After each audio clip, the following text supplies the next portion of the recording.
We said that the point of recognizing the state of Palestine was coming closer. Gerakan perlawanan Palestina Hamas menyambut dengan hangat Norwegia, Irlandia, dan Spanyol yang akan mengakui negara Palestina secara resmi pada 28 Mei 2024. Ahmed Zia, 35 tahun, seorang warga Palestina di Rafah, jalur Gaza Selatan, mengatakan pengakuan ini harus diikuti dengan penerapan di lapangan.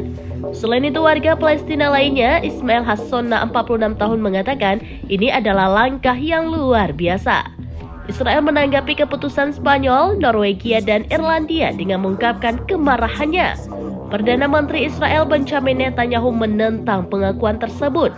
Pemimpin Israel tersebut adalah salah satu orang di pemerintahan Israel yang paling vokal untuk menentang pembentukan negara Palestina yang hidup berdampingan dengan Israel. Menteri Luar Negeri rezim Israel, Israel Katz, menuduh bahwa tindakan tersebut adalah dukungan terhadap Hamas. Ia juga langsung memanggil duta besar Spanyol, Irlandia, dan Norwegia serta duta besar Israel dari 3 negara tersebut untuk berkonsultasi.